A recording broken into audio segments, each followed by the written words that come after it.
Okay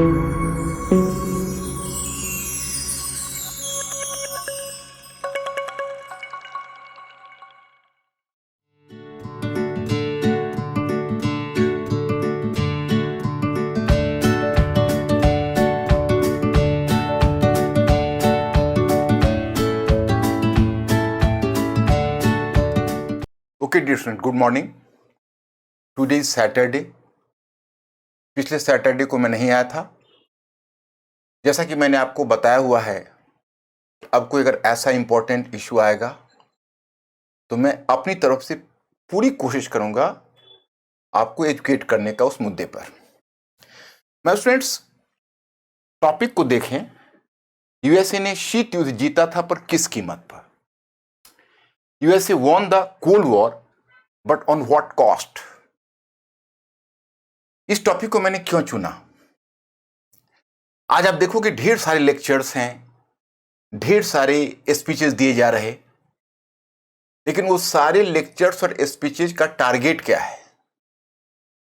वह है अफगानिस्तान। कभी हम पंचशील वैली के डिक्लाइन को देख रहे होते, उसका इंपैक्ट आंकने की कोशिश कर रहे होते, कभी हम अफगानिस्तान के इस इम्ब्रोग्लियो का इंपैक्ट इंडिया के फॉरेन पॉलिसी पर या कश्मीर के इशू पर देखने की कोशिश कर रहे होते, पाकिस्तान के ऊपर and even on western countries. But my students, at that time we all are going to ignore that. These are simply the symptoms, not the causes. We have to find out the causes. ये तो सिर्फ symptoms है जो आपको जब resurface किया तो पूरी दुनिया को दिख रहा है, लेकिन जब कॉजेज मौजूद थे तब हमें नहीं दिखा था।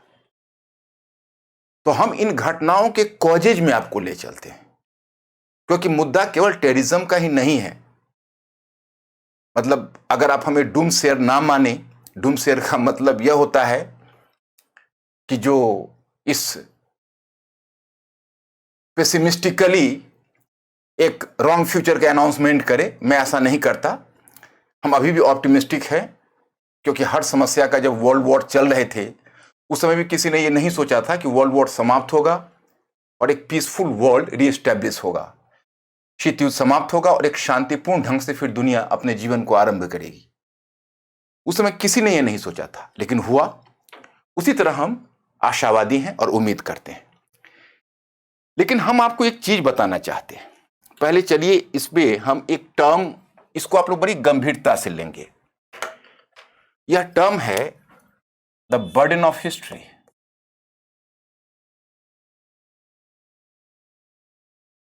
The burden of history.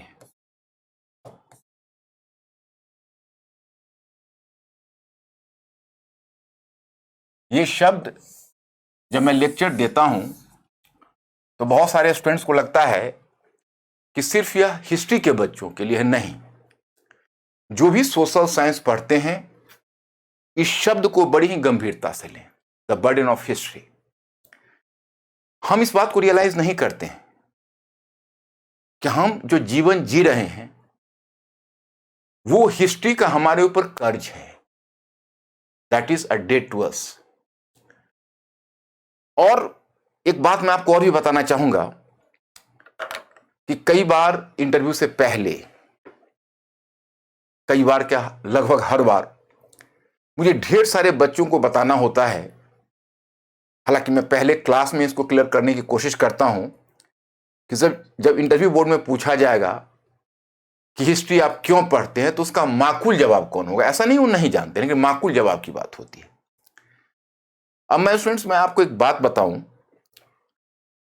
कि इसका माकूल जवाब तो बहुत दूर की बात है। सबसे पहले हिस्ट्री के बिना ह्यूमन सोसाइटी सरवाइव ही नहीं कर सकता। हिस्ट्री हमारे एग्जिस्टेंस का ज्ञान कराता है। हम कहां हैं, कहां खड़े हैं, कहां से चले थे, कौन सा डायरेक्शन अच्छा होगा और कौन सा डायरेक्शन बुरा होगा। हम इस बात को कभी रियलाइज नहीं करते कि हिस्ट्री हमारे साथ जी रहा है और हम उसके साथ जी रहे हैं। अब मैं आपको दो चार उदाहरण देता हूं, जरा इस पर आप लोग गौर करेंगे। यह मैं आपको कुछ न्यूक्लियर इंस्टॉलमेंट्स दिखा रहा। जहां पर न्यूक्लियर आर्सेनल्स बनते हैं। और यह आप बहुत ही चिर परिचित, इसमें एक फेस तो आपको दिख रहा होगा, जो हेड ऑफ नॉर्थ कोरिया, और यह न्यूक्लियर मिसाइल है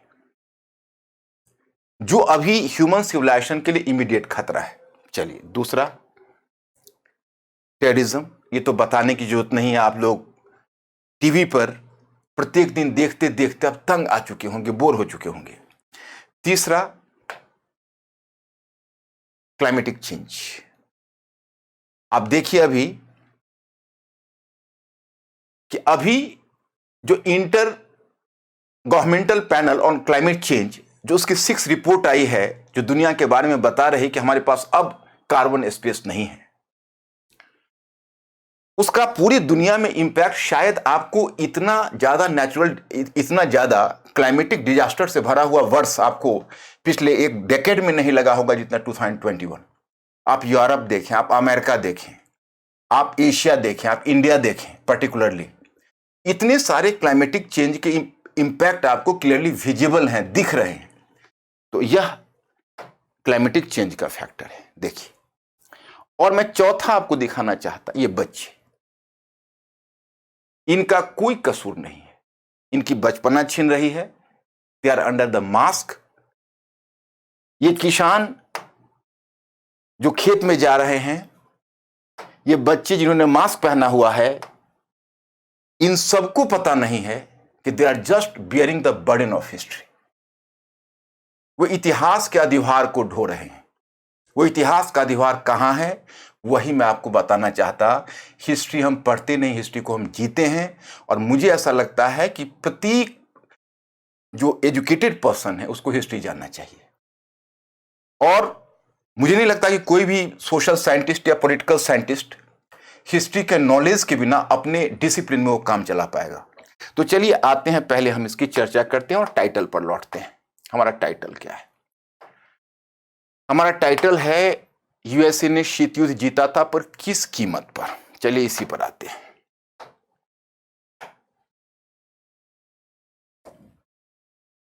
शीत युद्ध,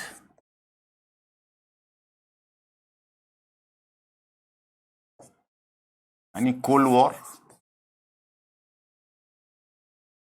इस पर आने से पहले मैं आपको यह बताऊं कि अगर कोल्ड वॉर के एरा में जो लोग थे, और अगर उन्होंने अपने आप से प्रश्न किया होगा कि हम क्यों कोल्ड वॉर लड़ रहे, या why are we suffering under this intense impact of the cold war, हम ये शीत युद्ध की विभीषिका को क्यों झेल रहे, तो शायद उनको इसका जवाब नहीं मिला होगा।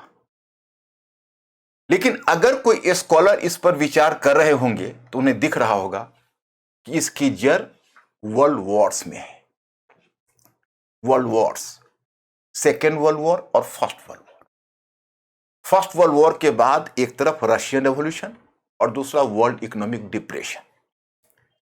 अगर कोई फर्स्ट सेकेंड वर्ल्ड वॉर वाला व्यक्ति अगर यह सोचना शुरू करे कि एडोल्फ हिटलर कहां से आया, नाजिज्म का उद्भव कैसे हुआ, तो उसे दिखेगा कि वर्ल्ड इकोनॉमिक डिप्रेशन और 1917 में जो सोवियत रशिया में जो बोल्शेविक रिवॉल्यूशन है, वह कहीं ना कहीं एडोल्फ हिटलर का जन्मदाता है। अब अगर फर्स्ट वर्ल्ड वॉर के टाइम में those people who are suffering from the burden of war, so they will just try to find out कि हमारे इस सफरिंग्स की रूट कहां है, तो उनको दिखेगा कि 19th सेंचुरी के इंपीरियलिज्म और एग्रेसिव नेशनलिज्म में। अब अगर कोई 19th सेंचुरी के जो आक्रामक राष्ट्रवाद है और साम्राज्यवाद के कारणों का परीक्षण करेगा, they will just try to explore the causes behind the imperialism and aggressive nationalism. They will come to the point it's their genesis were lying in industrial revolution. वह यह पाएगा कि उनकी जो जड़ है वो औद्योगिक क्रांति में है।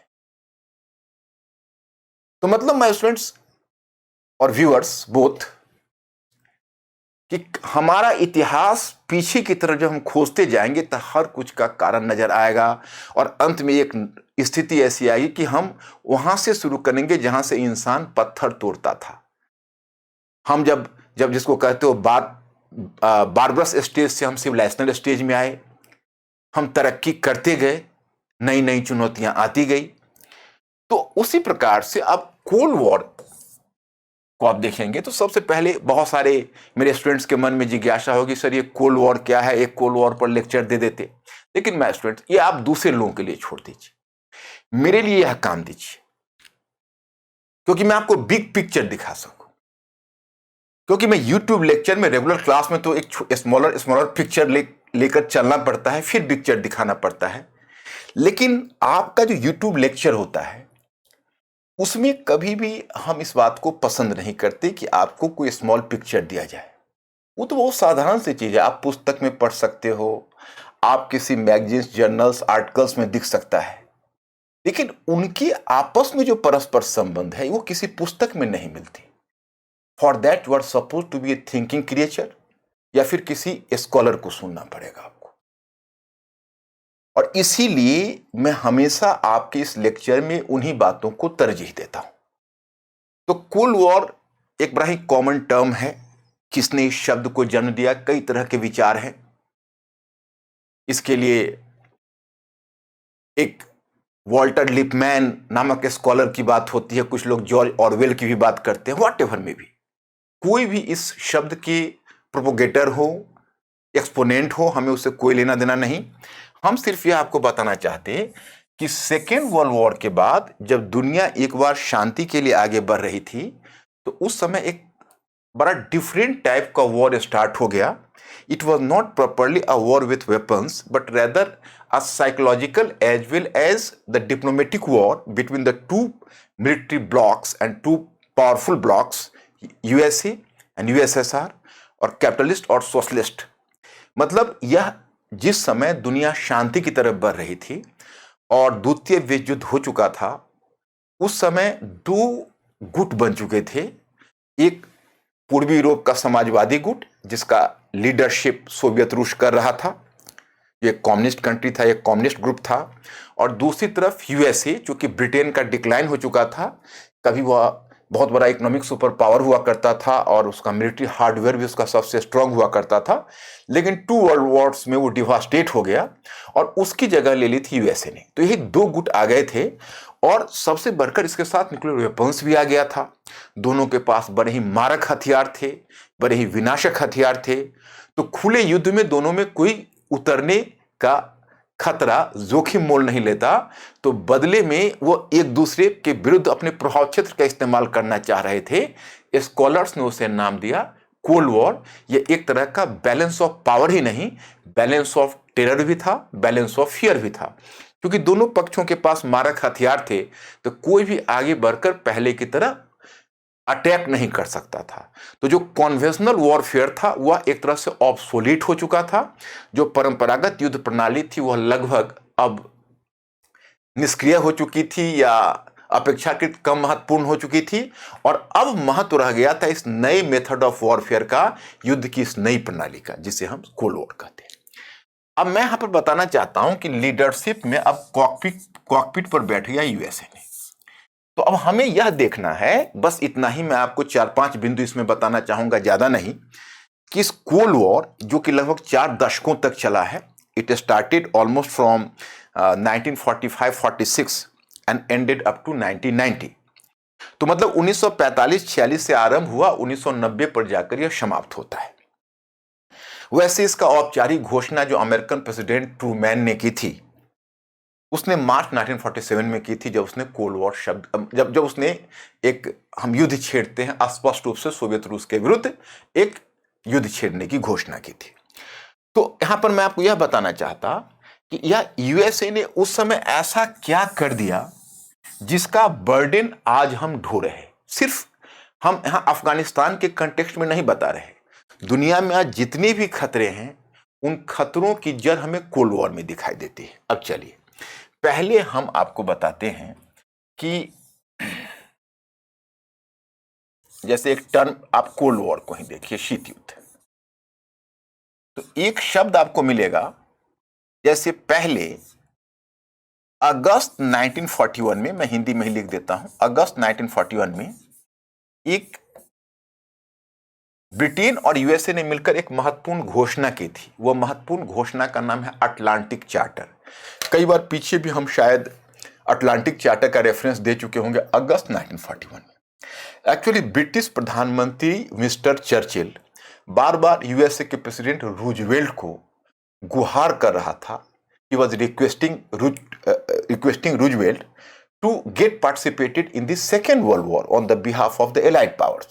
वो बार बार रूजवेल्ट को कह रहा था कि अब समय आ गया है, आप आइए और इस वॉर में शामिल होकर हम लोगों को कृतार्थ कीजिए, मतलब हम लोगों की सहायता कीजिए, क्योंकि हमारी स्थिति बड़ी कमजोर हो गई।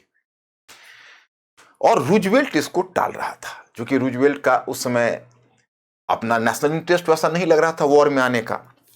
फिर वॉर में हालांकि वो आता है जब जापान उसके पर्ल हार्बर पर अटैक करता है, वो अपने कारणों से आता है। लेकिन उससे पहले एक तरह से ब्रिटेन से उसने एक आश्वासन लिया कि अगर भविष्य में हम वॉर में आएंगे तो आपको यह कंडीशन फुलफिल करना होगा। एक तरह से उसका यह बड़ा ही मौन मांग थी, साइलेंट डिमांड था।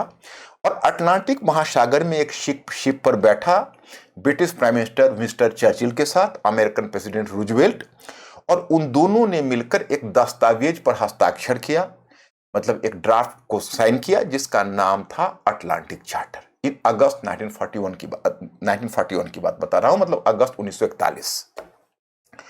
उस चार्टर में तो ऐसे कई चीजें थी, लेकिन मोटे तौर पर जो आपको जानना चाहिए वह यह था कि हम विश्व के विभिन्न क्षेत्रों में निवास कर रहे लोगों को आत्मनिर्णय का अधिकार देंगे। We are just giving promise to the people living in the different parts of the world to enjoy the right to self-judgment. तो ये तो भारी भरकम शब्द है, इसका मैं बहुत ही सरल शब्दों में इसका मतलब बता दूं कि दुनिया के विभिन्न क्षेत्रों में जो लोग निवास कर रहे हैं उनको हम अपनी स्वतंत्रता का उपभोग करने का और अपनी सरकार बनाने की अनुमति देंगे। तो कुल मिलाकर यह एक इशारा इस बात की तरफ था कि उपनिवेशों को स्वतंत्रता देनी होगी और उपनिवेश स्वतंत्र होगा। अब ब्रिटिश प्रधान, वैसे भी ब्रिटेन का पतन हो चुका था और अमेरिका अब वर्ल्ड के सेंटर में आने की कोशिश कर रहा था। तो यूएसए एक तरह से अपना बैकग्राउंड तैयार कर रहा था। और यूएसए की एक और विशेषता है, वैसे आप सभी लोगों को शायद पता होगा कि यूएसए एक दुनिया की पहली कॉलोनी थी जिसने आजादी हासिल की थी। मतलब it was the first colony which got freedom इन 1783। सबसे पहले इसने आजादी 1783 में हासिल की थी। तो कहीं ना कहीं यूएसए यह भी जताने की कोशिश करता था कि भाई मैं तो खुद कॉलोनी रहा हूं, तो आप लोगों से मैं सिंपैथाइज करता हूं।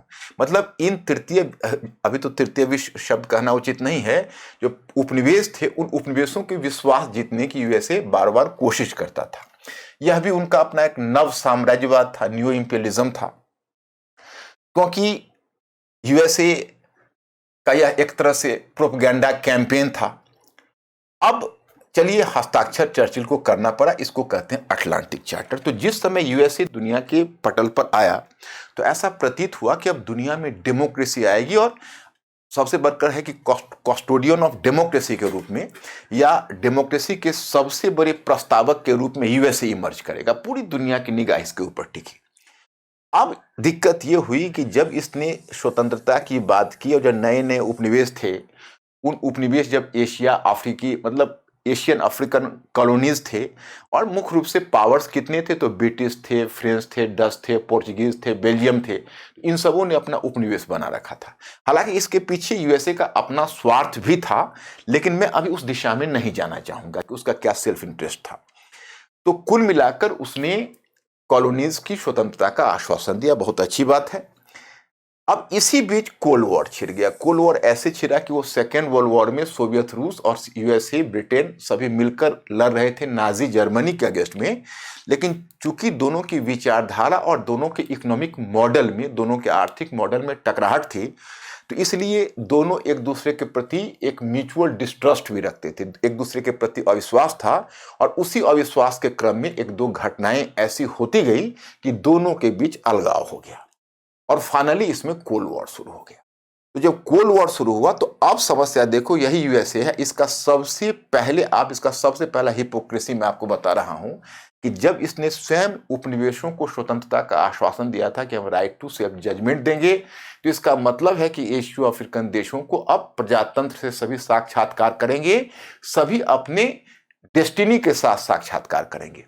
लेकिन इसी बीच क्या हुआ कि दुनिया में बहुत जगहों पर कम्युनिस्ट पार्टी आ गई जो सोवियत रसिया समर्थक थी, और वहां वह आज़ादी की लड़ाई लड़ने लगी। जैसे चाइना में देखिए, जैसे वियतनाम में देखिए, तो बहुत ऐसे स्थल थे जहां पर मध्यवर्गीय प्रजातंत्र, आप जिसको कहते हो मध्यवर्गीय उदारवादी पार्टी काम कर रही थी। जैसे भारत देखें, श्रीलंका देखें, तो वैसे देशों की आज़ादी में यूएसए को कोई आपत्ति नहीं थी, बल्कि उल्टा उत्साह था, क्योंकि वो उनका नया मार्केट बन सकता था। लेकिन जब बात आई वियतनाम और चीन जैसे देशों, उपनिवेशों की, जिनमें आजादी की लड़ाई को लीड कर रही थी कम्युनिस्ट पार्टी, तो अब यूएसए को गहरी आपत्ति हुई। वहां पर स्वतंत्रता को डंडे के बल पर दबाने की कोशिश की। तो मतलब प्रजातंत्र का प्रस्तावक प्रजातंत्र का शत्रु बना, प्रजातंत्र के साथ खिलवाड़ हुआ। ये तो पहले स्टेज की बात बता रहा हूं। सेकेंड स्टेज में जैसे जैसे कोल्ड वॉर गहराने लगा, तो सबसे दुखद बात, मैं ये नहीं कह रहा कि यूएसएसआर इसमें पीछे था। यूएसएसआर यानी सोवियत रूस भी वो हर हथकंडा अपनाने के लिए तैयार था, बल्कि यूएसए कह सकते हो एक स्टेप आगे भी जा सकता था। वहां कोई एक मोरल कॉन्स्टेंट उसके साथ भी, कोई नैतिक नियंत्रण उस पर भी नहीं था। लेकिन एक बात तो कम से कम आप जरूर मानेंगे कि यूएसएसआर ने ऐसा कोई वादा या इस तरह की बात भी नहीं की थी। उनको तो ये जो पश्चिमी देश थे वो डेमोक्रेसी तक, प्रजातंत्र तक मानने के लिए तैयार नहीं थे, ये अपने आप को सच्चा डेमोक्रेसी मानते थे। तो फिर इन्होंने ऐसा क्यों किया? इन्होंने स्वयं प्रजातंत्र को दबाया और पूरे कोल्ड वॉर के दरमियान दुनिया के जो बड़े बड़े डिक्टेटर हुए, तानाशाह हुए, उन सबको पैट्रोनाइज किया यूएसए ने। यूएसए ने उन सभी को संरक्षण दिया। जैसे आप देखिए, आप अरब कंट्रीज में जाइए, ये जितने जो अरब के शेख थे जो कभी डेमोक्रेसी से उनका वास्ता नहीं हुआ, आप मिस्र के होस्नी मुबारक देखिए या लीबिया के कर्नल गद्दाफी देखिए। एक समय था कि सब इन्हीं के शरणार्थी थे और इन्हीं के अम्ब्रेला के तले, इन्हीं के साम्राज्यवादी छतरी के तले ये सभी वहां सरवाइव कर रहे थे। तो यह तो आपको आलम, जैसे मिस्र में आप देख रहे हो, सऊदी अरेबिया में देख रहे हो, तो सबको तो यूएसए ने पैट्रोनाइज किया। तो सबसे पहला इसका हिपोक्रेसी प्रकट होता है डेमोक्रेसी के फ्रंट पर इसका डिसमल परफॉर्मेंस। दुनिया में डेमोक्रेसी नहीं आने दिया गया, प्रजातंत्र केवल एक नाटक रहा। पाकिस्तान जैसे देश जहां पर डेमोक्रेसी का नामो निशान नहीं था, वो यूएसए का one of the most liked client था। तो अब इसी से आप समझ सकते हो, तो एक फैक्टर है। अब बात आती है परमाणु हथियार। अगर मैं आपसे पूछूं कि आज मानवता के लिए सबसे बड़ा खतरा क्या है, बताइए, तो सॉरी, अपने क्वेश्चन को मैं वापस लेता हूं। सबसे बड़ा खतरा तय करना तो मुश्किल है, लेकिन अगर मैं पूछूं कि दुनिया में अगर 2-3 सबसे बड़े खतरे हैं, उसमें एक खतरा बताइए, you will definitely side the example of परमाणु हथियार यानी न्यूक्लियर वेपन्स। तो सबसे पहली बात तो यहां हम लोगों को यह जानना चाहिए कि न्यूक्लियर वेपन्स लाने वाला दुनिया में पहला कंट्री यूएसए है। जब सेकेंड वर्ल्ड वॉर चल रहा था, वो अपने क्लाइमेक्स पर था और बाकी जर्मनी, इटली ने सरेंडर कर दिया था, जर्मनी ने, ये सब एक्सिस पावर कहलाते थे। और एक तरह से रूस इस वॉर से निकल चुका था, सोवियत रूस, बाकी भी पश्चिमी देश निकल चुके थे, फ्रांस भी निकल चुका था। लेकिन यूएसए का जापान से वॉर चल रहा था। तो इसने वॉर के ड्यूरेशन को, जबकि जापान एक तरह से डिवास्टेट हो चुका था, पहले भी छोटा सा कंट्री था, उसकी इकोनॉमिक कैपेसिटी जवाब दे चुकी थी, अगर उसमें ट्रूमैन ने न्यूक्लियर हथियार का प्रयोग ना भी किया होता, परमाणु हथियार हिरोशिमा और नागासाकी, तो जापानी बस सरेंडर ही करने वाले थे।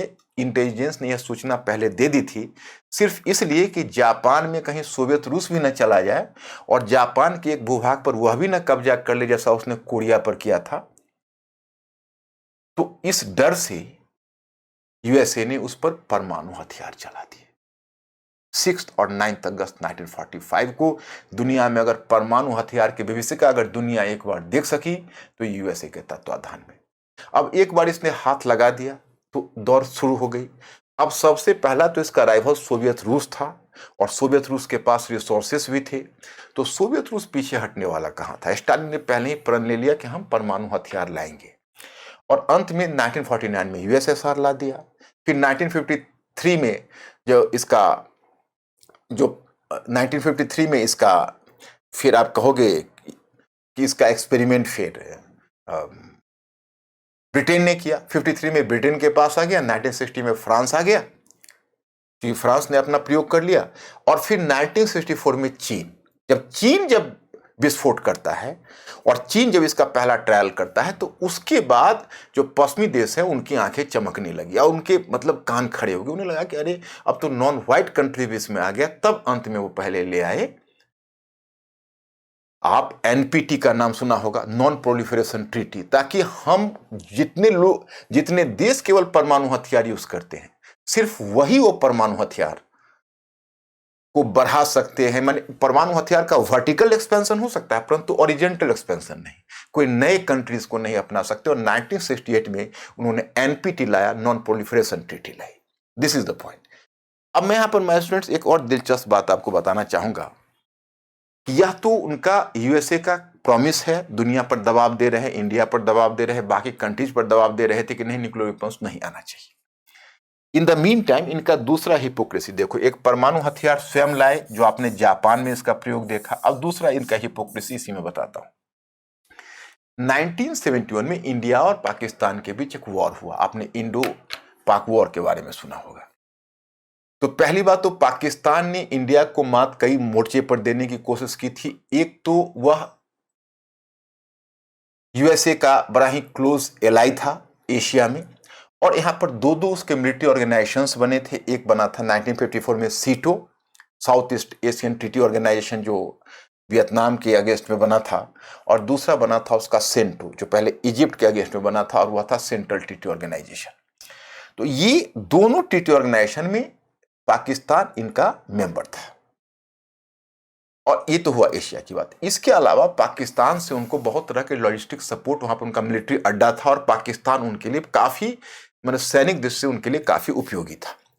अब इन्होंने क्या किया, इनका गेम प्लान में बताता हूं। इन्होंने 1971 में जो पाकिस्तान और इंडिया में वॉर हुआ, तो ये नहीं चाहते थे इंडिया के हाथों पाकिस्तान की हार हो, जबकि कहीं भी पाकिस्तान इंडिया के मैच नहीं था। और भारत को आउटविट करने के लिए पाकिस्तान ने चाइना के साथ भी अपनी दोस्ती कर ली थी, और चाइना के साथ भी उसका एक सीक्रेट अलायंस बना हुआ था कि अगर इंडिया की, हो सकता था कि चाइना भी इंटरवेन कर देता, लेकिन नहीं हुआ।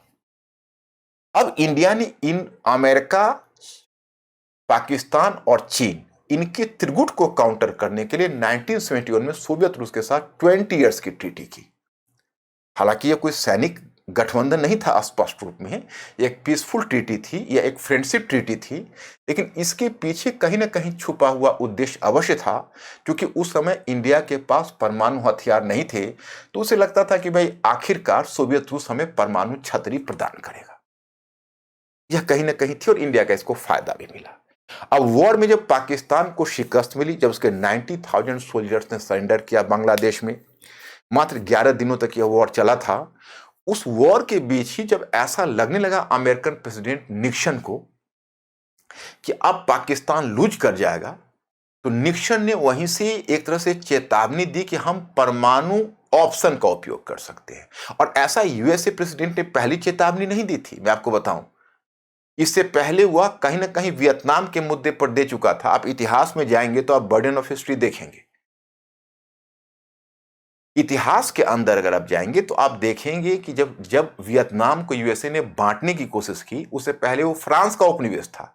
तो पहले फ्रांस लड़ रहा था, फ्रांस हारा, फिर यूएसए गया, क्योंकि उत्तरी वियतनाम एक कम्युनिस्ट वियतनाम था। और आपने अभी हाल में साइगोन के बारे में बहुत कुछ सुन रखा है। तो वहां पर यूएसए का एक तरह से बहुत बड़ा ह्यूमिलिएशन भी हुआ था, यह भी आपको पता होगा। तो वहां पर भी जब फ्रांस की सेना ने दिएन वियन फू की लड़ाई में सरेंडर किया था हो ची मिन्ह की सेना के समक्ष, तो उसी तरह से आइजनहावर प्रेसिडेंट हुआ करता था। उसने घोषणा की थी और दहाड़ा था कि नहीं, हम अब न्यूक्लियर वेपन्स का और यूज कर सकते हैं, हम परमाणु विकल्प को अपना सकते हैं। तो बार बार इस तरह की चेतावनी दुनिया को देने से बाज नहीं आती थी।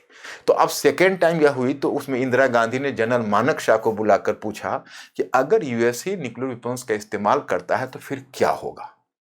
तो जनरल मानेकशॉ ने कहा कि मैडम फिर ना आप कुछ कर सकती ना हम कुछ कर सकते, इसलिए बेहतर है हम जो कर रहे हैं वो हमें करने दीजिए। ठीक है, दैट्स गुड थिंग। अब 11 दिनों में पाकिस्तान सरेंडर कर गया। इन्होंने एक भेजा था, एक परमाणु हथियार से लैस एक शिप इन्होंने बंगाल की खाड़ी में भेजने की कोशिश की थी, यूएसएस इंटरप्राइज, और लेकिन उसको तुरंत ही सोवियत रशिया ने भी उसको काउंटर करने की कोशिश की। और फाइनली यूएसए को ऐसा लगा कि यहाँ पर सोवियत रशिया का सपोर्ट इंडिया के साथ हो सकता है, तो मामला आया गया और रफा दफा हो गया। अब यहाँ मैं आपको यह बताना चाहता कि यह चीज क्या दर्शाती है। अगर बात यहीं तक समाप्त हो जाती फिर भी हम मानते कि चलो यूएसए ने थोड़ा सा सिंपैथाइज किया पाकिस्तान के साथ। अब क्या है, घटना है चाइना का जो मैं आगे आपको बताऊंगा भी। तो एक्चुअली हुआ था ऐसा कि चीन एक कम्युनिस्ट कंट्री था। कोरियन वॉर में अमेरिका को चीन से अपमानित भी होना पड़ा था। पहले सोवियत रूस के बहुत निकटस्थ देश हुआ करता था। बाद में क्या हुआ कि सोवियत रूस और चीन के बीच अलगाव होने लगा। इसका एक कारण तो यह था कि चीन कहीं ना कहीं अपने साम्यवाद को अपने नेशनल इंटरेस्ट में और अपनी परिस्थितियों के अनुसार व्याख्या करता था। वो सोवियत रूस का पिछलग्गू देश बनने के लिए तैयार नहीं था, बाकी पूर्वी यूरोप के समाजवादी देशों की तरह।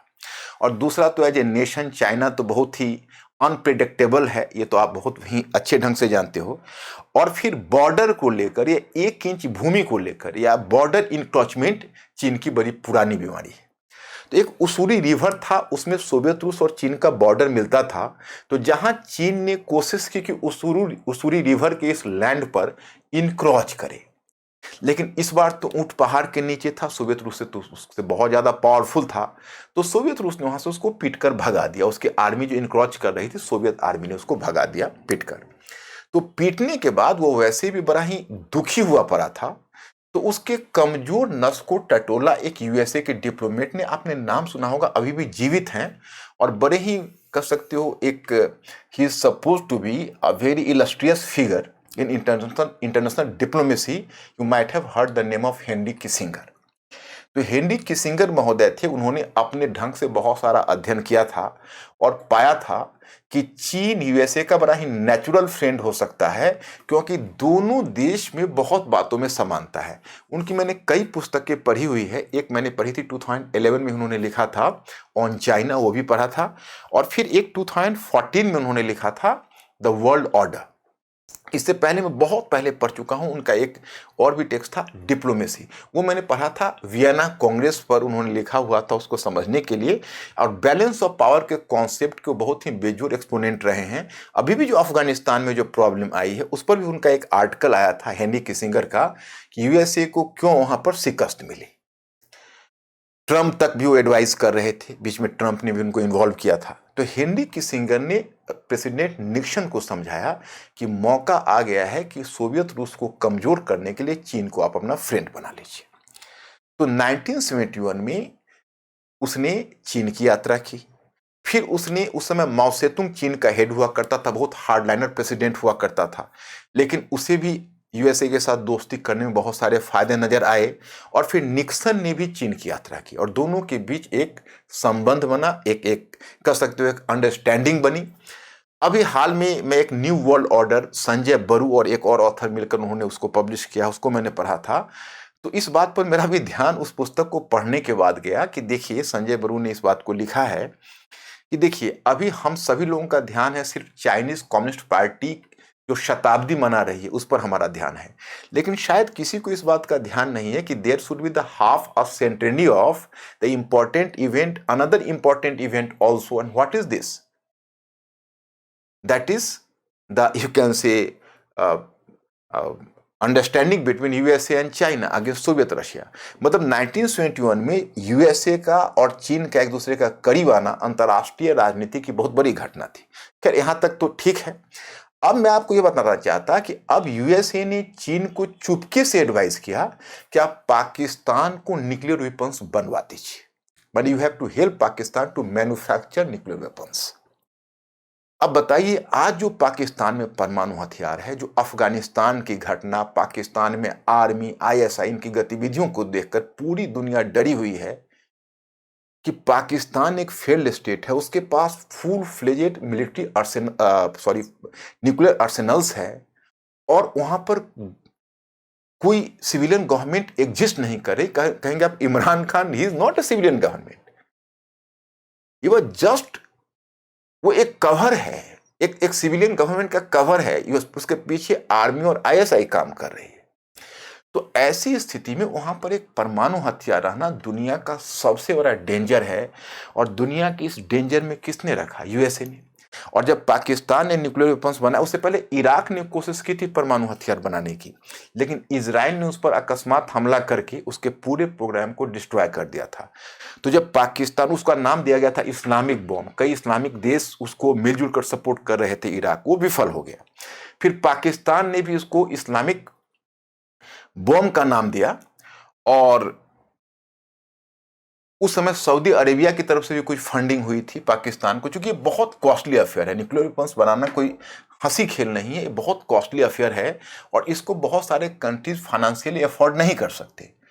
तो उसको सऊदी अरेबिया से कुछ फंडिंग हुई, कुछ अपने और इस्लामिक कंट्रीज से हुई होगी, और उसने न्यूक्लियर वेपन्स फाइनली बनाया। उसमें यूएसए का आशीर्वाद रहा, और यूएसए का तो हमेशा, यूएसए का डोनेशंस पाकिस्तान को मिलता है, उसकी पूरी इकोनॉमी तो यूएसए के डोनेशन से ही चलती रही है, तो उसका भी कुछ फंड लगा होगा।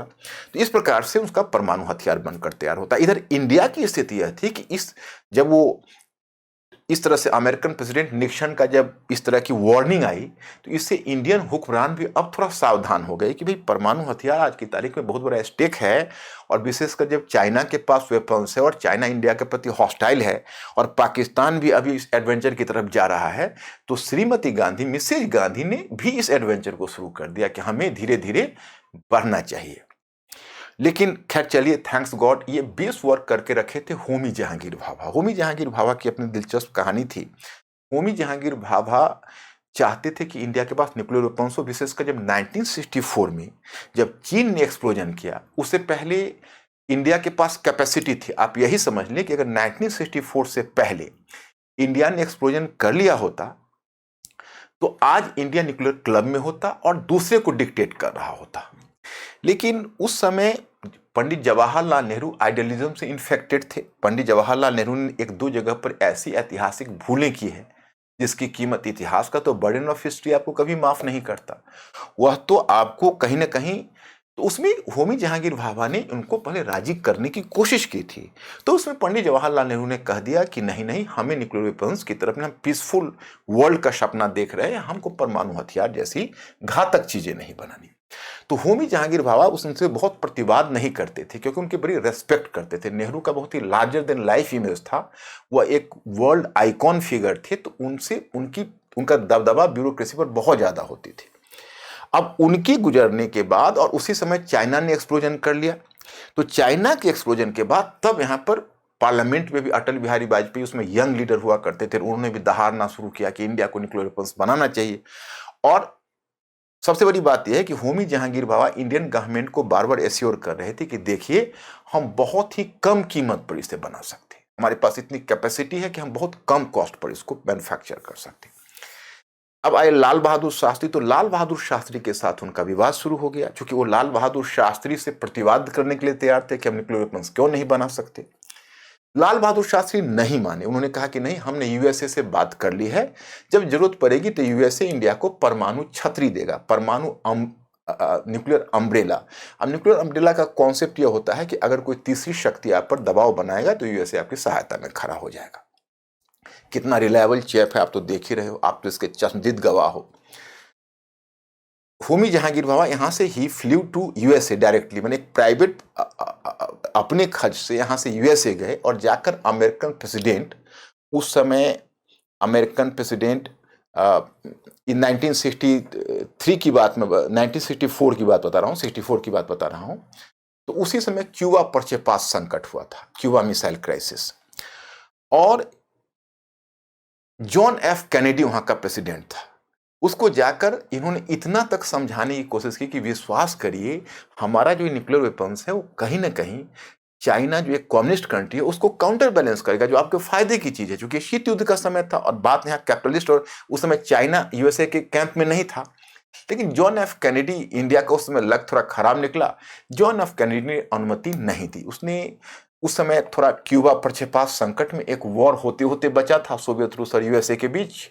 तो यूएसए को लगा कि नहीं, it will be a risky job, तो यूएसए उसको पीछे हट गया और अंत में वो भी निराश हो गए। 1966 में लाल बहादुर शास्त्री का भी डेथ हो गया और होमी जहांगीर भाभा का भी एयर क्रैश से डेथ हो गया। लेकिन जाते हुए उन्होंने अपने साइंटिस्ट को, बार्क के साइंटिस्ट जो सभी उनके शिष्य ही हुआ करते थे, उनको समझाते गए कि देखो, इंडियन गवर्नमेंट को सारी बातें बताने की जरूरत नहीं है, आप लोग ठीक है इनरिचमेंट पर काम करिए, ईंधन पर काम करिए, लेकिन आप साथ ही साथ एक्सप्लोसिव्स पर भी चुपके चुपके काम करते रहिए, अगर इंडिया को जरूरत होगी तो आगे आप लोग उनको हेल्प करिएगा। तो आप देखो इतना काम एक्सप्लोसिव। अच्छा, उस उनके डेथ के शीघ्र बाद विक्रम साराभाई आए, उसका चीफ बनकर, हेड बनकर बार्क के। तो विक्रम साराभाई को उतनी रेस्पेक्टेबिलिटी नहीं थी साइंटिस्ट के महकमों में जितना होमी जहांगीर भाभा की। तो विक्रम साराभाई ने एक बिल को आदेश दिया कि देखिए, कोई एक्सप्लोसिव नहीं होना चाहिए, सारे के सारे इंडियन गवर्नमेंट के पॉलिसी के अनुसार होना चाहिए। तो उन लोगों ने उनको भी एक तरह से नहीं बताया सारी बातें और अपने स्तर से वो करते रहे। जब 1974 में श्रीमती गांधी ने उन लोगों की मीटिंग बुलाई और कहा कि देखिए, हम चाहते हैं कि थोड़ा न्यूक्लियर पर कुछ हो और कुछ एक्सप्लोसिव्स जैसी चीजें भी बने, तो इसमें कितना समय लगेगा। तो सारे साइंटिस्ट के चेहरे से मुस्कुराहट निकल गई कि मैडम हम तैयार हैं, अब आप बताइए कि कब इसे करना है। तो मतलब ये हुआ कि हम लोग भी इधर तैयार हो गए, उधर पाकिस्तान के पास न्यूक्लियर वेपन्स आ गया। अच्छा खैर चलिए, हम लोग तो एक रेस्पॉन्सिबल पावर है। हम लोग तो जब 1974 में जिस समय एक्सप्लोजन किया, उस समय इंडिया का कोड वर्ड था बुद्धा लाफ्स। अब बुद्धा क्यों मुस्कुरा रहे हैं, बुद्धा स्माइल्स, सॉरी, तो बुद्धा स्माइल्स, तो बुद्धा क्यों मुस्कुरा रहे हैं एक्सप्लोजन पर हमें पता नहीं, लेकिन उसका कोड वर्ड था। खैर एनीवे, फिर हमने कहा कि नहीं, हम तो शांतिपूर्ण ढंग से न्यूक्लियर। फिर दूसरा जो एक्सप्लोजन हमने किया पोखरण 2, उसमें हमने अपने आप को वेपन्स के कैटेगरी में एक्सेप्ट कर लिया है। तो खैर चलिए, वो मेरा मुद्दा नहीं है। मुद्दा यह है कि दुनिया में परमाणु हथियार कौन लाया, और जो अमेरिकन फिलोसोफर है नोम चॉम्स्की, उन्होंने स्पष्ट शब्दों में कहा है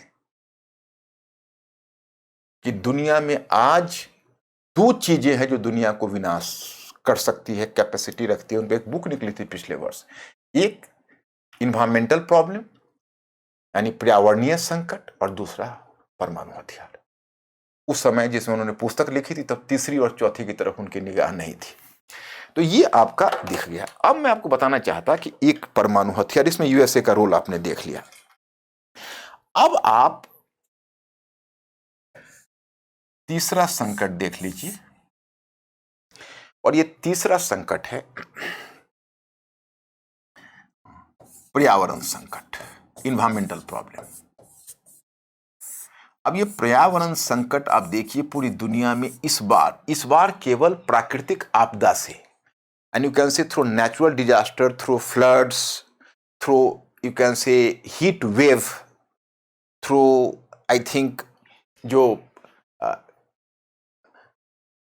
cyclones, as well as the failure of crops, ये सारी प्रॉब्लम को आप कैलकुलेट करिए और कैलकुलेट करके आप हमें बताइए कितने मिलियंस लोग वर्ल्ड के सफर किए होंगे, कितने मिलियन मरे होंगे। कुछ स्टारवेशन से मरेंगे, कुछ आपको दिखेंगे, कुछ नहीं दिखेंगे। तो ये संकट पर्यावरण संकट का, आप कहोगे भाई ये पर्यावरण संकट से इसका क्या लेना देना है, तो मैं आपको बताना चाहता। आपको याद होगा गांधी का एक प्रसिद्ध कोटेशन है, जो आप लोग भी एथिक्स में पढ़ते होंगे और निबंध में एक बार पूछा भी था, कि हमारे पास अपनी जरूरत को पूरा करने के लिए पर्याप्त है, परंतु अपने लग्जरी, भोग विलास यानी अपने विलास को तुष्ट करने के लिए नहीं। ये बहुत ही फेमस है, जो आपको हर जगह लिखा मिलेगा। तो मतलब यह है कि एक चीज तो आप जानते हो कि आप over exploitation of resources, over exploitation of resources,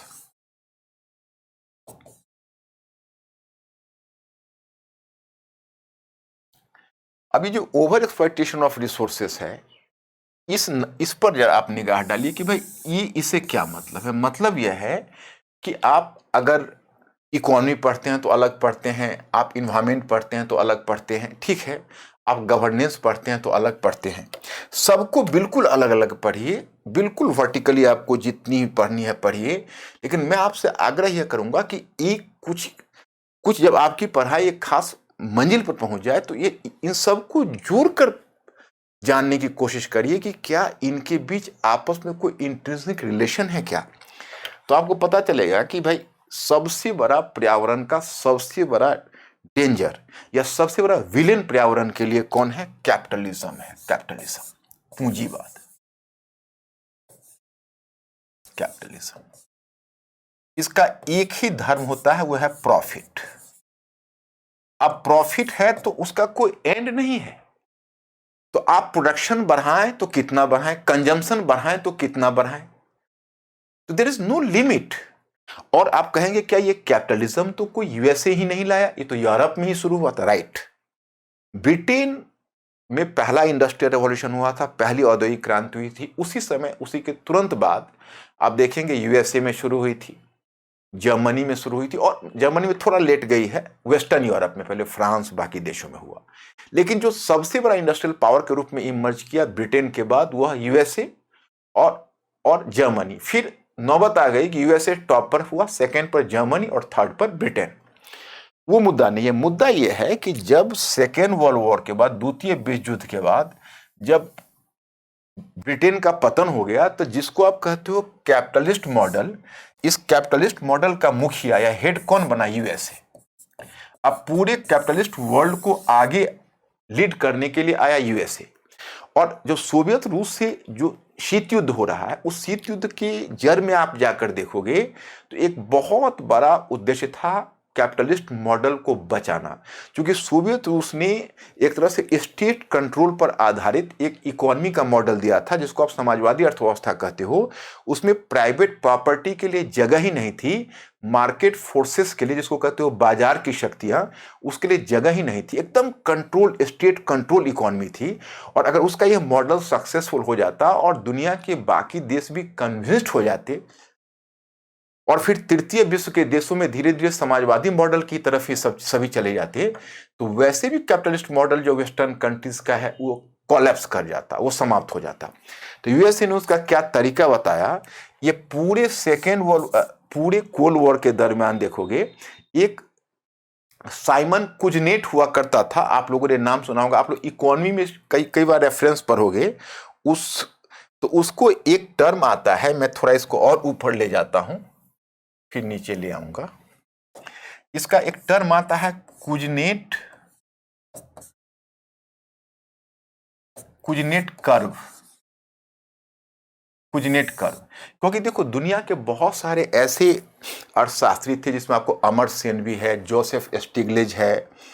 तो ये सब तरह के जो अर्थशास्त्री थे, उन्होंने यही बात कही थी। उन्होंने कहा था कि देखिए, आप इस बात को मानकर चलिए, जो बाजार की शक्तियां हैं, आप कहोगे बाजार की शक्तियां क्या होती है, तो इसके पीछे फिलॉसफी, जो आर्थिक फिलॉसफी या आर्थिक दर्शन होता है, वो यह होता है कि बाजार को आप फ्री छोड़ दीजिए और बाजार अपने डिमांड और सप्लाई के रूल से चलेगा, यानी मांग और पूर्ति के नियम से। और मुनाफा क्या, उनका ये कहना है कि मुनाफा मांग को बढ़ाएगी, उत्पादन को बढ़ाएगी, और जब उत्पादन बढ़ जाएगा तो प्रत्येक बकेट में अंडे खुद गिर जाएंगे। मतलब जब ग्रोथ बढ़ेगा तो इक्विटी खुद आ जाएगी। अब ग्रोथ बढ़ेगा तो सबको न्याय मिलेगा, सभी को रोजगार मिलेगा, सभी को तनख्वाह मिलेगा। तो आप प्राइवेट को मत रोकिए, प्राइवेट प्रॉफिट ही सब कुछ लाएगा।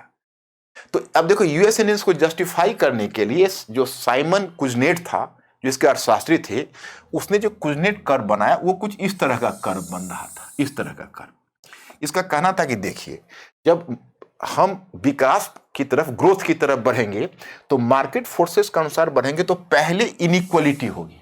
ये ठीक है, पहले इनइक्वालिटी होगी, यू शेप पकड़ेगा, और फिर इनइक्वालिटी के बाद एक स्टेज ऐसा आएगा कि वो इक्वालिटी के स्टेज पर आ जाएगा। क्योंकि तब तक ग्रोथ सब तक बढ़ जाएगा तो इक्वालिटी के स्टेज पर आ जाएगा। पूरे कोल्ड वॉर के दरमियान यूएसए ने इसी कैपिटलिस्ट मॉडल की पैरोकारी की कि let the market forces run, सब तक रोटी पहुंचेगी, सबकी आवश्यकताएं पूरी होगी और सब का स्टैंडर्ड ऑफ लिविंग बढ़ेगा। लेकिन हुआ क्या, बहुत तीव्र इसके दो परिणाम हुए। एक, जब मार्केट फोर्सेस को आप छोड़ दोगे तो मार्केट फोर्सेस क्या करेगा, मिनरल्स को निकाल कर बेच लेगा। वो इस बात की परवाह नहीं करेगा कि जंगल को, फॉरेस्ट को रहने दे या काट डाले। मतलब वो अनलिमिटेड है, अनलिमिटेड है, वो अपने प्रोडक्शन को बढ़ाएगा।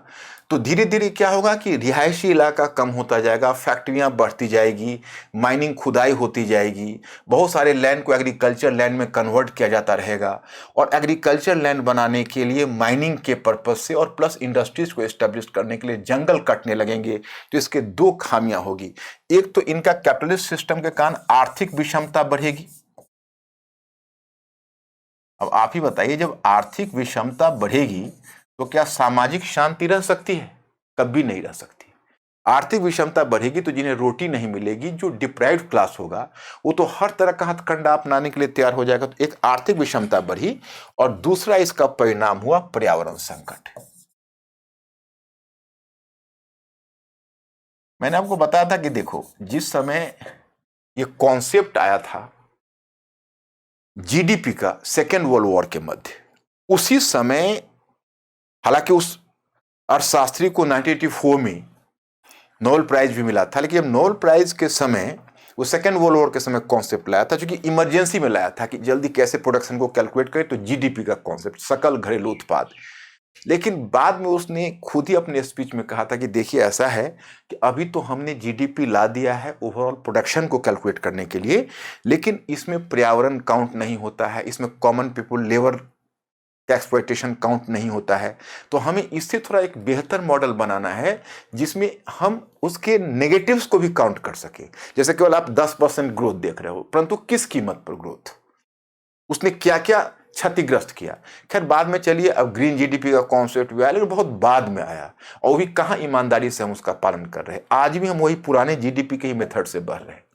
तो इस प्रकार से देखो, पर्यावरण संकट आ गया। अब पर्यावरण संकट और ये दोनों चीजें कहीं ना कहीं जो अमेरिकन ग्रोथ मॉडल है उसी की उपज है। अब आप, जैसे आपने कहा कि भाई तीन हमने अभी तक आपको दिखाया, तीन संकट। अब चलिए इसी के साथ जुड़ा हुआ अब चौथा संकट आपको दिखा देते हैं। ये चौथा है, the fourth one, fundamentalism and terrorism. या इसको कहो रिलीजियस फंडामेंटलिज्म। जैसे धार्मिक उग्रवाद,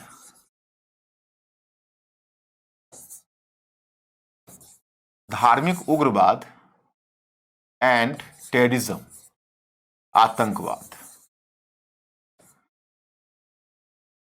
अब देखिए, अगर आप इसके इतिहास में आप जाएंगे तो ये थोड़ा सा सटल चीज है। ऊपर से आपको लगेगा कि अरे भाई, इसमें कोई देश क्या करेगा, क्योंकि इस्लाम के कंजर्वेटिज्म को आप इसके लिए उत्तरदायी ठहराएंगे। नहीं, मैं आपको बताता हूं, एक समय था कि दुनिया के सारे रिलीजन कंजर्वेटिव्स थे।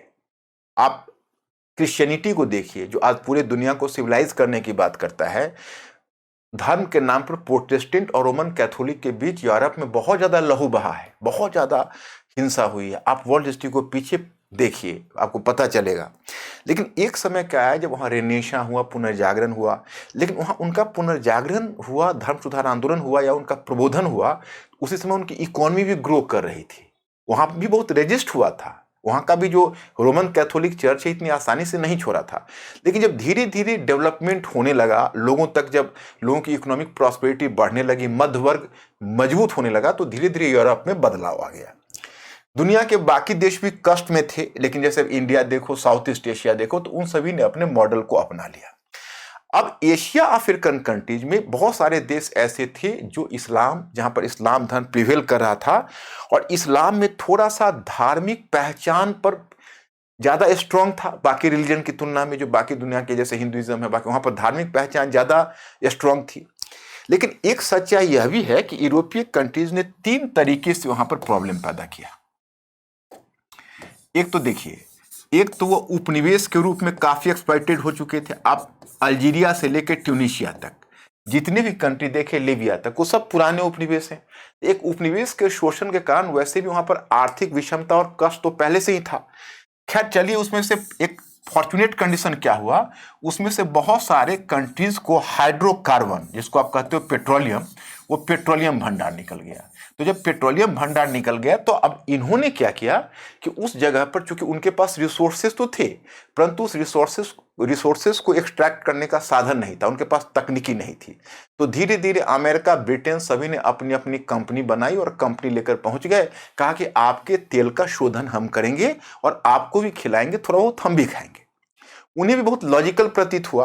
फिर उन्होंने बाद में महसूस किया कि अरे यार, ये तो लूट रहे हैं। अगर 100 रुपीज पर बैरल अगर आता है, उदाहरण के तौर पर बता रहा, तो 10 रुपीज मात्र हमें रॉयल्टी दे रहे हैं, 90 रुपीज स्वयं डकार रहे। तो धीरे धीरे उनमें एक डिसकंटेंटमेंट होने लगा। 1960 में चलकर उन सब ने मिलकर एक समूह बनाया, ओपेक कंट्री, जिसको आप कहते हो Organisation of Petroleum Exporting Countries. तो ओपेक कंट्रीज अपना ग्रुप बनाया और फिर 1960 में बनाया। और 1973 में एक तो घटना और भी दुखद हुई कि अरब इजराइल के संघर्ष के मुद्दे पर अरब कंट्रीज का जो ग्रुप था, ओपेक था, उसने पेट्रोलियम की कीमत, पहले तो पेट्रोलियम में एम्बार्गो लगा दिया। एम्बार्गो से मतलब है कि हम नहीं बेचेंगे। पूरी दुनिया में हाहाकार मच गई और फिर उसकी कीमत 4 गुनी अधिक बढ़ा दी 1973 में। इसको प्रथम तेल संकट का नाम दिया जाता है। फिर 1979 में उसकी कीमत 6 गुना और भी बढ़ा दी। तो ये बन गया ब्लैक डायमंड। अब बहुत कॉस्टली भी हो गया। अब यूएसए को लगने लगा, उस समय यूएसए और पश्चिमी देश, यूरोप के पास तो अपना तेल भंडार भी नहीं था, यूएसए के पास था, लेकिन वो अपने रिजर्व का यूज करके उसको डिप्लीट नहीं करना चाहता था। वो नहीं चाहता था कि हम उसे खुद यूज करके और उसे हम एग्जॉस्ट कर दें। तो उसने कोशिश यह की कि चलिए पहले हम अरब देशों के पेट्रोलियम को समाप्त करते हैं, फिर मैं अपने बाले में हाथ लगाऊंगा। और इसीलिए वो आ गया अरब कंट्रीज। और वहीं पर तुम देखोगे कि 1953 में सबसे पहले ईरान में एक सरकार को पुल डाउन किया गया था। और वहां पर यूएसए की कोशिश यही रही कि हम अमेरिकी पिट्ठू सरकारों को स्थापित करें। We have to form the pro American government. तो ईरान में एक रजा शाह पहलवी की सरकार उसने स्थापित कर दी। और बहुत सारे अरब कंट्रीज में होस्नी मुबारक से लेकर और शुरू में कर्नल गद्दाफी तक सब धीरे धीरे इन्हीं के क्लाइंट होते चले गए।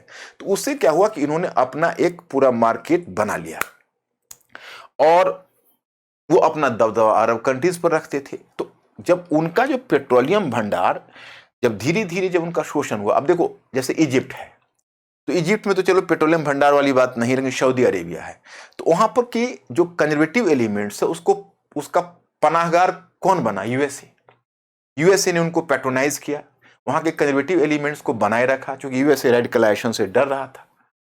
तो इस कारण से ये पेट्रोलियम वाला दूसरा फैक्टर हो गया। और तीसरा फैक्टर हुआ जो आपको मैं अपने पिछले लेक्चर में भी स्पष्ट कर चुका हूं, वो है अफगानिस्तान।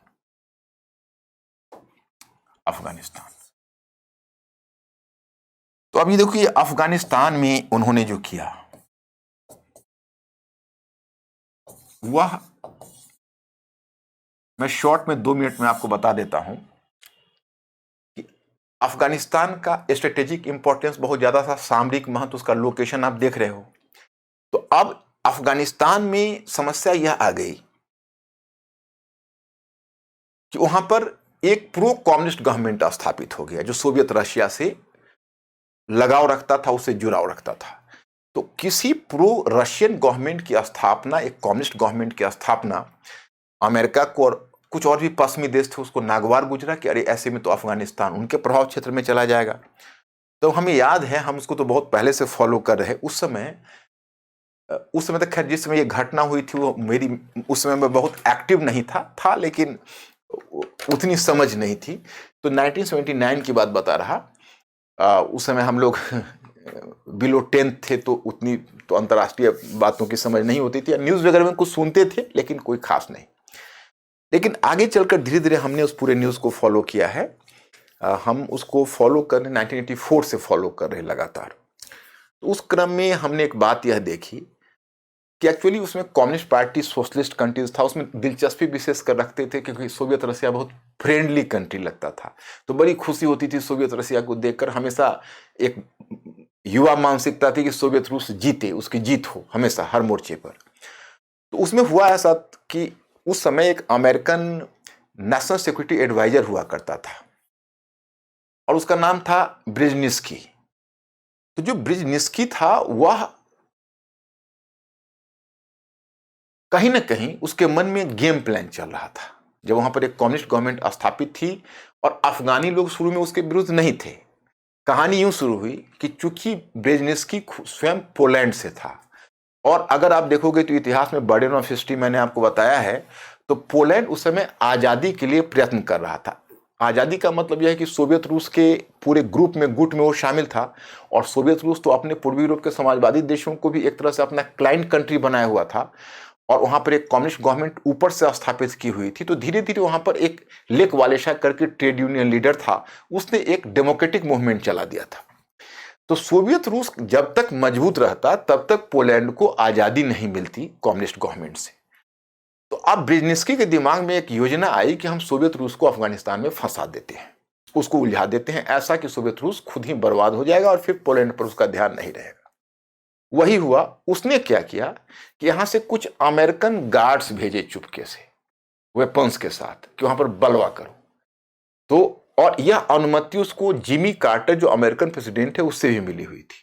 तो वहां पर उसने किया, वहां बलवा करवाया, और बलवा करवाया तो उसको ये पता था, उसका कैलकुलेशन था कि जिस ही समय कम्युनिस्ट गवर्नमेंट पर डेंजर होगा तो कम्युनिस्ट गवर्नमेंट को बचाने के लिए उसमें सोवियत रूस का प्रधान हुआ करता था लियोनेव ब्रेजनेव। तो ब्रेजनेव बर्दाश्त नहीं करेगा, तुरंत सोवियत रूस की आर्मी भेज देगा, और सोवियत रूस की आर्मी भेजा तो सोवियत रूस फिर उलझ जाएगा उस मामले में। वही हुआ। जब उसने कुछ अफगानों को भी भड़काया, कुछ अपने गार्ड्स को भेजा, और जब कम्युनिस्ट गवर्नमेंट गिरने के कगार पर आई, बल्कि गिर गई, तो तुरंत ब्रेजनेव ने आर्मी भेज दी उसको उसकी रक्षा के लिए। जिसी समय सोवियत आर्मी 1979 में अफगानिस्तान में घुसता है, उसी समय खुश होकर यह नेशनल सिक्योरिटी एडवाइजर ब्रेजनिस्की ने तुरंत जिमी कार्टर को उसने सूचना दी कि now Soviet Russia has reached it's Vietnam. अब सोवियत रूस वियतनाम पहुंच चुका है, मतलब उसके लिए वियतनाम वही होगा। और तब वह खैबर दर्रे के पास जाकर एक हाथ में कुरान, होली कुरान, और दूसरे हाथ में AK-56 राइफल लेकर, और तब उसने अफगान मुजाहिदीनों को इकट्ठा किया और कहा कि यह आपको आजादी दिलवाएगा। और फिर CIA जो अमेरिकन है, उसने ओसामा बिन लादेन जो सऊदी अरेबिया से आया हुआ एक इस्लामिक फंडामेंटलिस्ट था, उसको ट्रेन किया, उसको सपोर्ट किया और खड़ा किया उस एंटी रशियन वॉर में। वही आप ओसामा बिन लादेन जो आप देख रहे हो। तो अब इस कारण से अफगानिस्तान में फैला, और अफगानिस्तान में फैला तो धीरे धीरे देखते देखते इस्लामिक फंडामेंटलिज्म आप देखोगे आज कितनी कंट्री में है। अब ये देखिए, मैं आपको दिखाता हूं। आज अगर आप देखोगे तो यहां बहुत सारे अफ्रीकन कंट्रीज में, यहां आप देखोगे तो सूडान से लेके चाड, नाइजीरिया, मॉरिटेनिया, इन सब में फैल चुका है इस्लामिक फंडामेंटलिज्म। और मैं आपको बताऊं कि आज इसका नाम दिया जाता है अफगानिस्तान। अफगानिस्तान इसलिए कि अफगानिस्तान प्लस अफ्रीका, अफगानिस्तान का हैंगओवर यहां तक पहुंच गया। और USA ने फिर तो अपना दिमाग, जिसमें सोवियत रूस की सरकार, जब मैंने पिछले लेक्चर में आपको बताया था, तो हाँ, तो उधर मैं नहीं जाऊंगा, कि सोवियत रूस की सरकार गिरी, USA अपना दिमाग डिसएंगेज कर लिया, और पहले तो आपस में ही बहुत सारे वॉरलॉर्ड सब लड़े, फिर अंत में 96 में तालिबानियों ने कब्जा कर लिया। USA को कोई खास आपत्ति नहीं थी। अब कोई खास आपत्ति नहीं थी, तालिबानियों के साथ पहले उसने कोएग्जिस्ट करने का प्रयत्न किया, लेकिन जब ओसामा बिन लादेन का मामला हुआ और जब उसका 9/11 की घटना हुई तो उसने अफगानिस्तान पर अटैक कर दिया। अब देखिए, अटैक करने के बाद भी करीब जब वॉर शुरू हुआ और अमेरिकन बम्बार्डमेंट हुआ, तो अफगानिस्तान की गवर्नमेंट ने उस समय, तालिबानियों ने एक बार USA से बात करने की कोशिश की। उसने कहा कि ऐसा है कि हम ओसामा बिन लादेन के किसी थर्ड कंट्री में भेज देते हैं और बैठ के वार्ता कर लेते हैं, कोई हमें आपत्ति नहीं, हमें आपसे कोई शत्रुता नहीं है। उस समय USA इतना एरोगेंस में था, कहा नहीं, मैं आपको नेस्त नाबूद कर दूंगा। आज देखिए, और फिर क्या हुआ कि तालिबानी यहां से भगाए गए, और ये पिछले, आप समझ सकते हो, 2001 से लेकर 2021, पिछले 20 वर्षों में वहां एक डेमोक्रेटिक गवर्नमेंट स्थापित नहीं हो सकी, और आज अचानक से निकल जाना। उसके बाद इसी बीच जाके वो इराक में 2003 में लड़ा। फिर पहला तो इराक वॉर 1991 में हुआ, 2003 में जाकर इराक वॉर लड़ा। इराक की गवर्नमेंट में सद्दाम हुसैन को समाप्त कर दिया। वहां पर आप देखोगे इतना अनस्टेबल हो गया जिसी समय इराक में वो वैक्यूम हुआ, उसको कौन भरा? आईएस का नाम आपने सुना है, अल बगदादी नाम सुना होगा। तो वो इराक को उसने डिस्टर्ब कर दिया पूरा। वहां पर फिर आईएस पहले एक्टिव हो गया। फिर वहां गया लीबिया में, जाकर गवर्नमेंट को गिराया 2011 में लीबिया।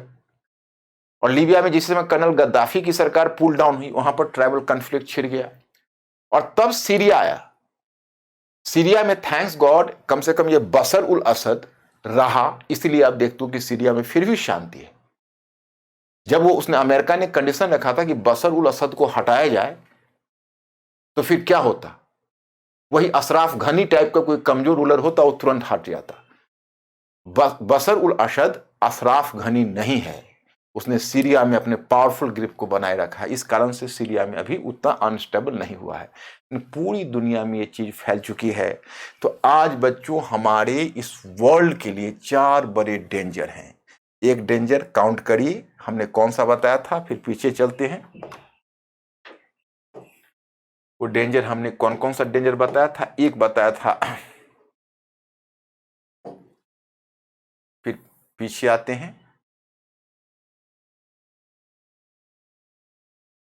पहला मैंने बताया था परमाणु हथियार, फिर पर्यावरण संकट, और अब देखते हो इधर रिलीजियस फंडामेंटलिज्म और टेररिज्म।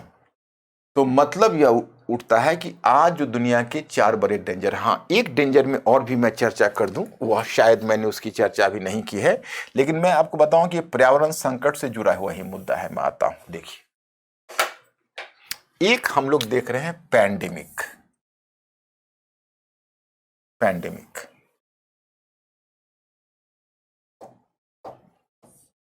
पैंडेमिक का आप जानते ही हो कि महामारी, जैसे कोरोना है, कोरोना भी गया नहीं, निपा का नोटिस दे दिया। तो क्या इस पैंडेमिक के लिए भी कोई उत्तरदायी है? मैंने क्या कहा, मास्क लगाए हुए बच्चे नहीं समझते हैं कि पैंडेमिक उनकी पीढ़ी की कोई गलती नहीं है। उनका स्कूलिंग, उनका बचपना जा रही है, लेकिन उसको ले जाने के पीछे बर्डन ऑफ हिस्ट्री है। जो पर्यावरण संकट हुआ, जंगलों को काटा गया, तो बहुत सारे जूनोटिक डिजीजेज निकलने लगे। क्यों? क्योंकि देखिए, उनकी बहुत सारे ऐसे एनिमल्स थे जो जंगलों में रहते थे। तो मैन और एनिमल कोलाइजन हुआ, उनके बीच एक तरह से इनकाउंटर हुआ। तो मैन और एनिमल इनकाउंटर में क्या हुआ, उनके कुछ वायरस थे। आज देखिए, दुनिया में सबसे बड़ा फ्लेश मार्केट दुनिया के कुछ केंद्रों में है, जहां पर डेली लाखों के लाखों एनिमल्स काटे जाते हैं। और वहां पर क्या है कि एक साथ बहुत सारे हजारों एनिमल्स को बहुत तंग जगह पर एक दूसरे के साथ रखा जाता है। उससे क्या होता है कि कुछ वायरस एक से दूसरे फैलता है, और कई बार वो एनिमल्स से आ जाते हैं ह्यूमन बींग्स के बॉडी में। जैसे आप देखोगे, जब जंगल कटे तो ही बैट, आपने चमगादड़ के बारे में सुना, चमगादड़ आ गए किसी पिग फार्म के पास, इंडोनेशिया के पास की घटना है।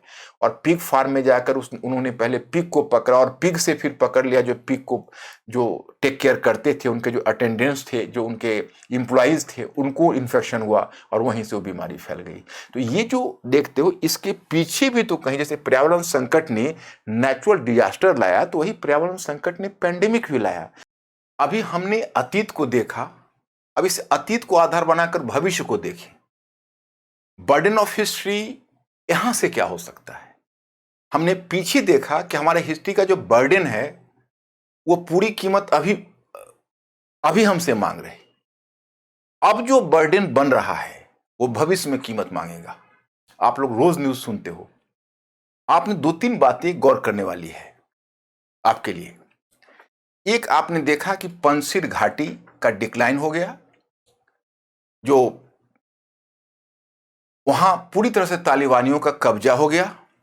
अहमद मसूद, जो अहमद शाह मसूद का बेटा है, अमरूहा सलेह, ये एब्सकॉन्डर बन गए, कहीं निकल गए, कहीं से उन्हें कोई सहायता नहीं मिली।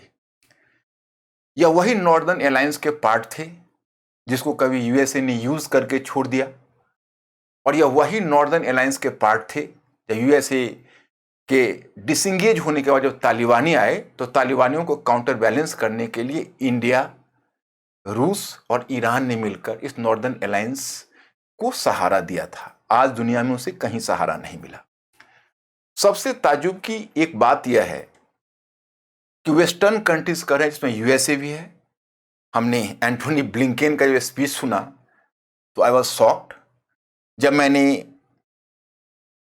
British prime minister Boris Johnson का स्टेटमेंट सुना तो मुझे कहीं ना कहीं फ्रेंच प्राइम मिनिस्टर एडुआर्ड डेलेडियर की याद आ गई, जिसके बारे में थोड़ी मैं चर्चा करना चाहूंगा कि किस तरह की स्थिति जस्ट सेकेंड वर्ल्ड वॉर से पहले थी। ये सभी कह रहे हैं कि हम तालिबानियों को ऑब्जर्व कर रहे हैं और वो अपने गुड बिहेवियर को दिखाएंगे, हमारा ऑप्शन ओपन है, हम उनके साथ डिप्लोमेटिक रिलेशनशिप इस्टेब्लिश कर सकते। अब कुछ उसी तरह की बात है। फिर बर्डन ऑफ हिस्ट्री में आपको जाना पड़ेगा। आप पीछे हिस्ट्री की लेगेसी को देखिए तो जस्ट सेकेंड वर्ल्ड वॉर के बाद जैसे एडोल्फ हिटलर का एग्रेसिव पॉलिसी अपने आसमान पर थी और ब्रिटिश और फ्रेंच प्राइम मिनिस्टर फिर भी पॉलिसी ऑफ अपीजमेंट या तुष्टीकरण की नीति के तहत उसे तुष्ट करने का प्रयास कर रहे थे। और उसकी पराकाष्ठा आपको देखने को मिलती है म्यूनिख की संधि। म्यूनिख की संधि में एडोल्फ हिटलर को खुश करने के लिए चेकोस्लोवाकिया से सुडेटेनलैंड का क्षेत्र, जो पेरिस पीस कॉन्फ्रेंस ने या वर्साई की संधि में अधिकृत तौर पर दिया गया था चेकोस्लोवाकिया को, उसको वापस लेकर और एडोल्फ हिटलर को खुश किया गया। लेकिन इतिहास साक्षी है कि एडोल्फ हिटलर की प्यास वहां बुझी नहीं। अगली बार वो पूरे चेकोस्लोवाकिया को जीत लिया और फिर उसके बाद पोलैंड पर अटैक किया और उसी के साथ सेकेंड वर्ल्ड वॉर स्टार्ट हो गया था। उस समय एकमात्र ब्रिटिश नेता था जो विजनरी था, जिसको आज तक सेकेंड वर्ल्ड वॉर को जीतने में एक महत्वपूर्ण पाइवॉट या पिलर माना जाता है, वो था विंस्टन चर्चिल। वो बहुत पहले से कहा करता था कि एडोल्फ हिटलर पर विश्वास मत करो, एडोल्फ हम कभी ना कभी हमसे वॉर जरूर करेगा, ऐसा कुछ नहीं है। और जिस समय उसने वॉर किया, आज भी उसका ऐतिहासिक स्पीच पूरी दुनिया याद करती है कि जब पूरे यूरोप हिटलर के पैरों तले रौंद चुका था और जब स्वयं उसके अपोजिशन पार्टी के लीडर जब उस पर दबाव डाल रहे थे एडोल्फ हिटलर के ऊपर कि आप ट्रीटी करिए, विंस्टन चर्चिल के ऊपर कि आप एडोल्फ हिटलर से ट्रीटी करिए, क्योंकि ब्रिटेन भी डिवास्टेट हो जाएगा, ब्रिटेन का विध्वंस हो जाएगा इस वॉर में। उस समय भी चर्चिल एक ही बात कहता था कि ठीक है, अभी हम एडोल्फ हिटलर से संधि के लिए हाथ बढ़ाते हैं, तो क्या एडोल्फ हिटलर हमारे साथ इंसाफ करेगा, क्या हमारे साथ समानता जैसा व्यवहार करेगा? अरे वो तो ब्रिटिश लोगों को अपना स्लेव बना लेगा, आप समझिए। और उस समय पार्लियामेंट में जाकर अकेला इंसान ने स्पीच दिया था कि I shall fight in France, I shall fight on mountain, I shall fight in seas, in desert, everywhere, and I will never surrender.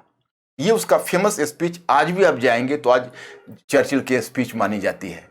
लेकिन जब मैंने देखा कि ये दोहा का जो कॉन्फ्रेंस हुआ, जिसमें तालिबानियों को एक तरह से लेजिटिमाइज किया ट्रम्प सरकार ने और आगे जो बाइडेन ने उस प्रक्रिया को आगे बढ़ाया, तो मुझे कहीं ना कहीं जो बाइडेन में नेविले चेम्बरलेन दिखता है, ब्रिटिश प्राइम मिनिस्टर जिसने एडोल्फ हिटलर के साथ संधि की थी, या फिर हमें दिखता है British prime minister Boris Johnson में हमें कहीं ना कहीं फ्रेंच प्रधानमंत्री एडुआर्ड डेलेडियर की गंध आती है कि जहां दोनों ने मिलकर हिटलर के लिए पॉलिसी ऑफ अपीजमेंट अपनाया था।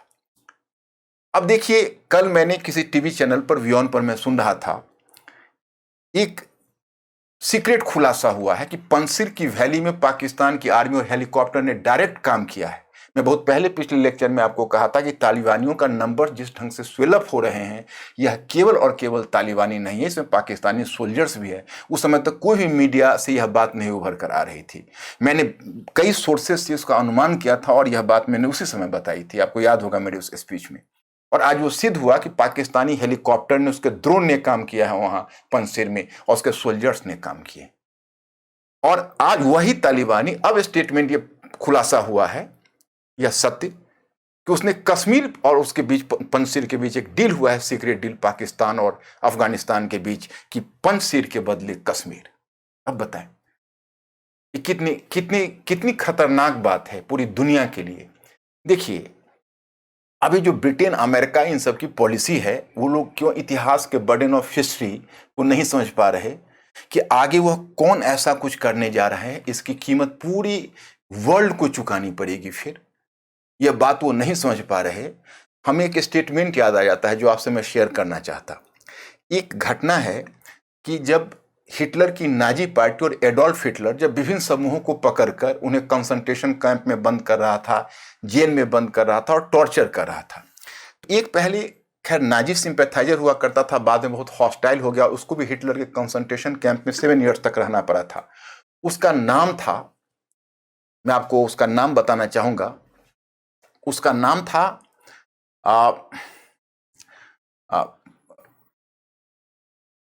मोलियर। सम मोलियर मतलब वो एक हिटलर का ही सिंपैथाइजर या नाजी पार्टी का ही हुआ करता था। तो उसने एक स्टेटमेंट दिया और उसने कहा, उसने निमोलर, उसका नाम निमोलर था और मार्टिन निमोलर उसका पूरा नाम था, मार्टिन निमोलर। तो उसने एक स्टेटमेंट दिया था, उसने कहा था कि they have come and they have caught up socialist, but I didn't speak out as I am not a socialist. Then they came and they captured trade unionists, but I didn't speak out as I was not a trade unionist.